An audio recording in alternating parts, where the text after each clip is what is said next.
a vision and less of a hard set of things to look at. The question is, Ward 8 has been extended significantly to the south as a result of the recent annexation of land on the south of the city. What is your vision for the development of the new lands, and particularly the new parts of Ward 8 in the south?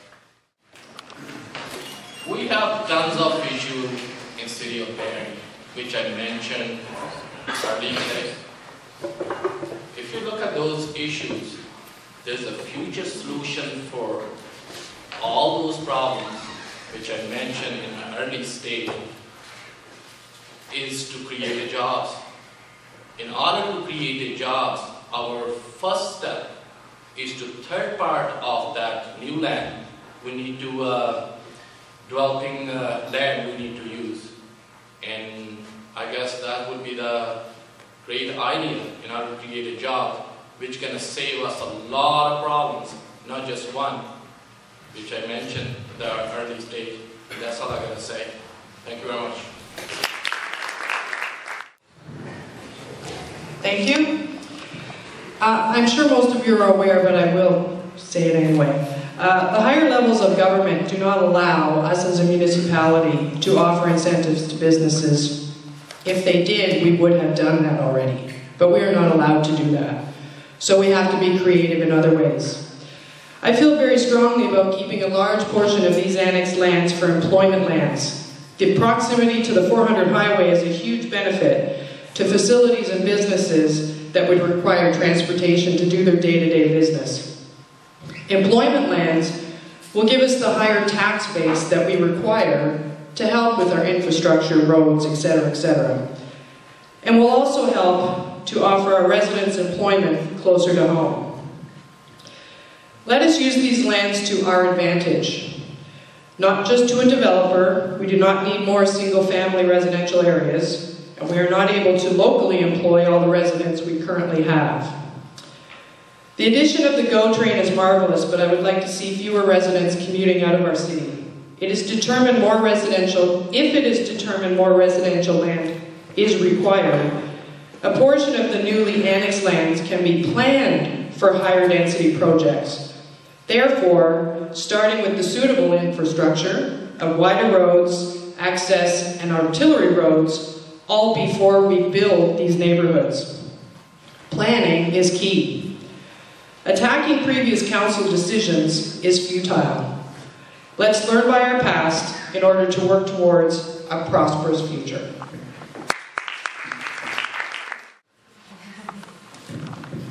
For growth in the South End, it needs to be very controlled. We've allowed expansion to grow beyond what we can. Every time we expand, it costs us money to service those lands. That's important. It costs us to get money. It costs us to build roads. It costs us to plow these roads during the winter. This is money that's not going anywhere else. And the one thing about jobs, we can build jobs here, but people who build jobs spend money in our city and in our ward. There are people in our ward that applied for jobs at some of the new plants, including the new IBM plant. They couldn't get a job, never got called back for interviews. If we're going to get buildings here, and if we were to give them tax breaks to do so, or if we were to do some work specifically for them to come here, they need to mandate a certain percentage of employees come from the city. That's important, because our people need to work.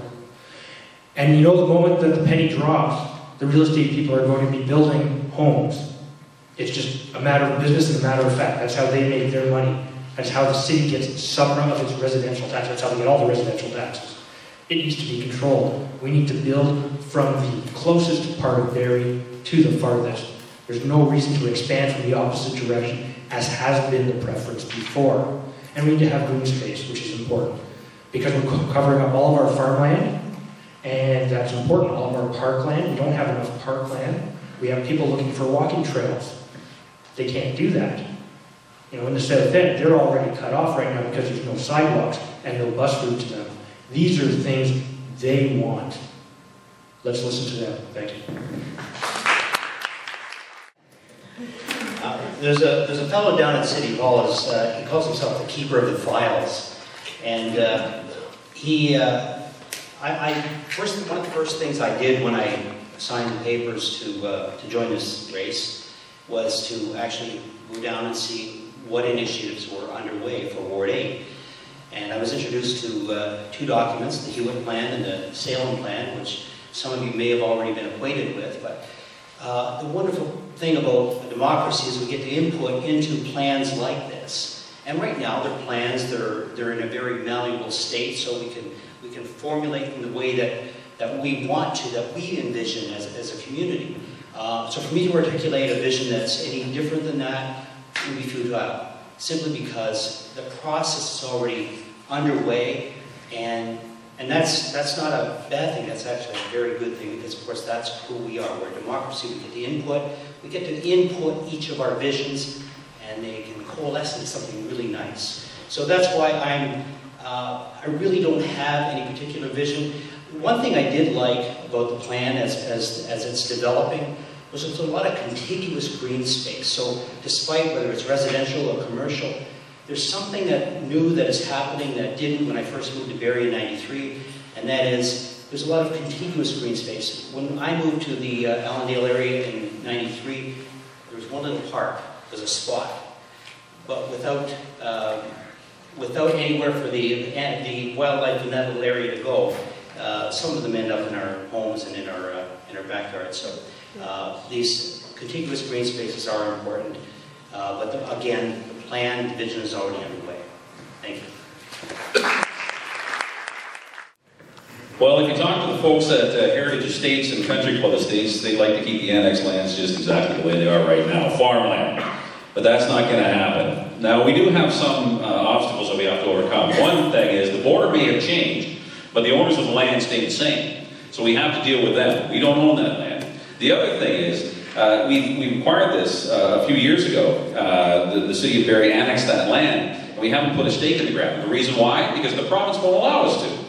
Places to Grow mandates that we do 40% infrastructure within our core area right now before we can put a stake in the ground. It's not from lack of planning, it's the fact that we haven't finished off work in our own backyard before we start to branch off into the former parts of Ennisville. Yes, we all love it to be employment lands, but as Vicki said, we do have higher than the national average unemployment. But we also have a funny thing here. We have an employment deficit. We have a lot of we actually have high-paying jobs. We just don't have the skilled workers to take those jobs. And we need to get into some training. We need to get some, not just for the kids, it's for the adults, it's for people my age that may have lost their job, that need to move into something else. So then we can attract those sorts of industries, because they want to come to places where they're going to have ready workers. And that is part of the problem as well. The other thing is, and you're absolutely right, I've heard everybody talk about the green space. You know, they're right in the middle of Manhattan, the biggest city in North America, the capital of the world. They have Central Park. If they can have green space, why can't we? Thank you.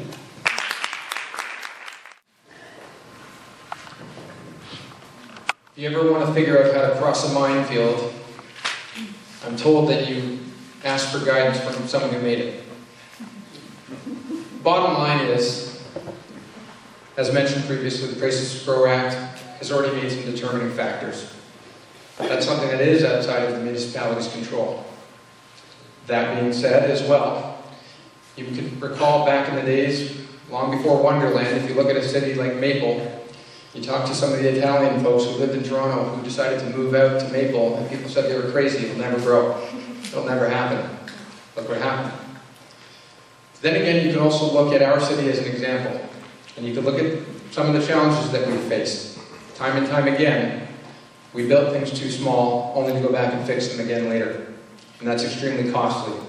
So as a city and your city councillor, it will be our job, our duty to make sure that we don't repeat mistakes from the past. That we take an interchange, take Mapleview for example, that was the first interchange for Barrie. One lane, and then to fix it again 12 years later or whatever it might be, and don't quote me on the numbers there, but to fix it again at a great expense. The simple facts are that as we grow into the annexed lands, we need to make sure that we use simple laws of economics, simple laws taken from history, to utilize as a fundamental for how to progress forward without those mistakes. There's something called a multiplier effect. Bring in the business, and the business itself will create dollar after dollar after dollar from that. We will grow as a city. We will get new jobs. But it may be generational. It may not be this year. But as we attract new employers and as we attract a fertile place for things to grow, so will the people come. Thank you.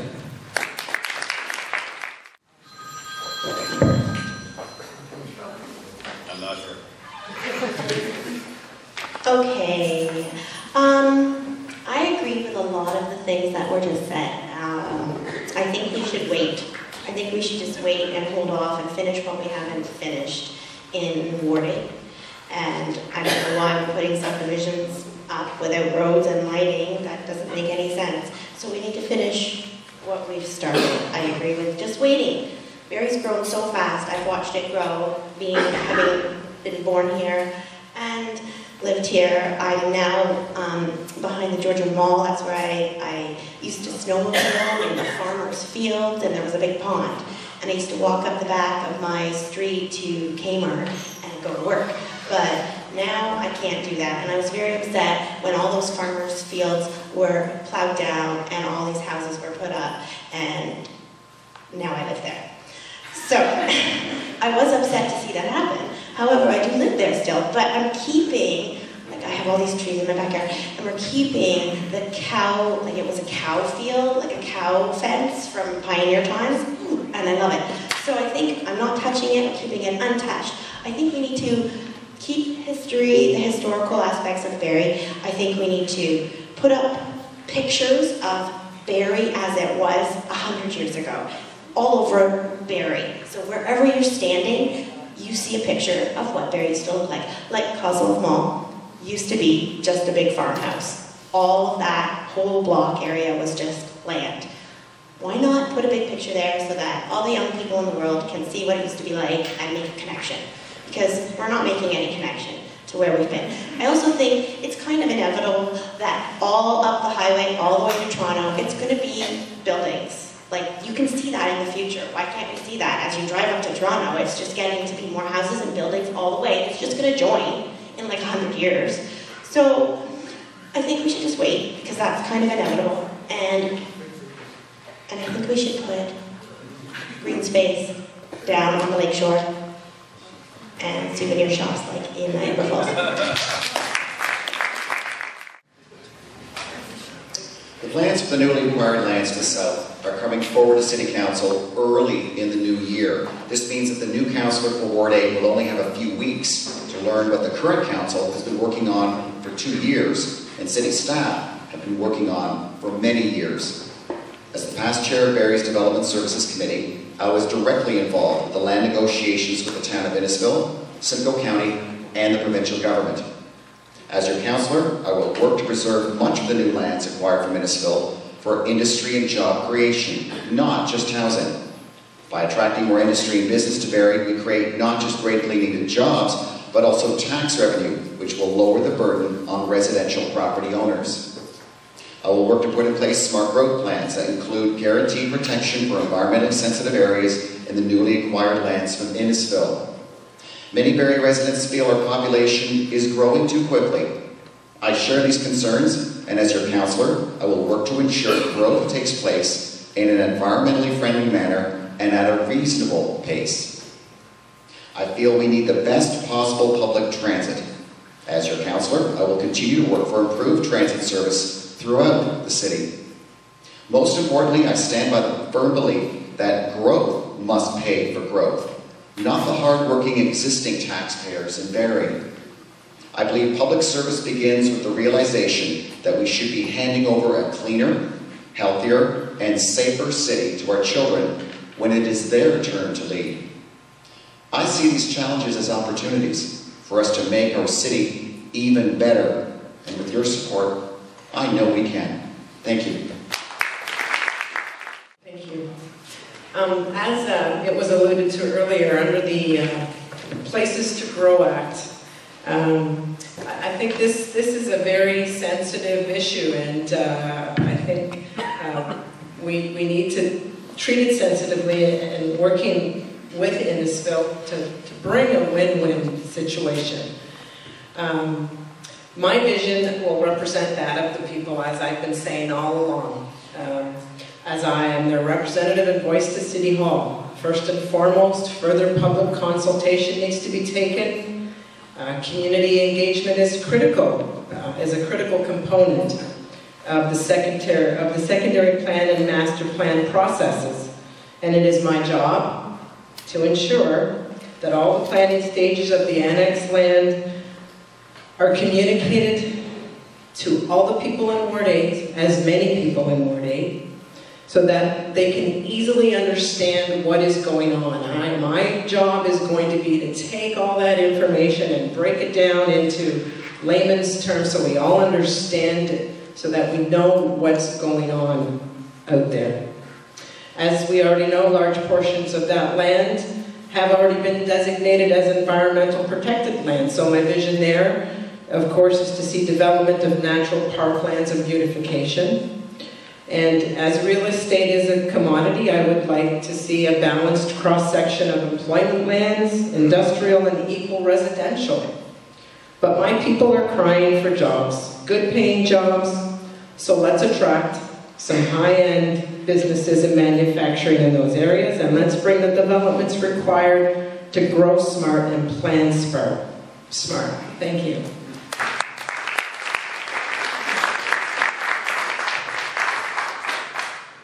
The last speaker on this question is Colin Wilson, and then we'll give you another 5 minutes to jump up and down and get your lights. Then we'll listen to questions from you directed at specific candidates. Say, Colin. Thank you. My plan is to see responsible, progressive, and prosperous growth in the South End lands. I don't think there's any rush right now to develop unless it's going to be bringing revenue to the city. But we're bound and guided by the city's growth management strategy, and there's an employment land strategy, including all the background studies for cultural heritage, infrastructure, sustainable waste management, architectural, and agriculture. So all of these kind of reports are going on that will help guide us and bring parameters to what we want to do with that South End. But at the end of the day, it comes down to public consultation with your councillor. It's not about my vision. I could certainly do my best effort to try to bring about the city's vision, absolutely, and work with businesses. And that's what it's all about. I want to be that listening ear, but with my planning background and strategic and operational planning for the city, all of this business skill that I have aligns very nicely with a lot of these strategic documents. And we need to respect that, because when we don't respect those sort of planning documents, we sort of lose track and we end up with messes because we act politically. Just getting the time here. But the question says, what is your vision? And building on the data center cluster, I'd personally like to see us develop an energy park in the South End that provides uninterrupted power for these mission-critical centers that could be fueled by our yard waste. Because right now it goes to Durham, Ontario, in trucks. Very, very wasteful and poor for the environment. Stop.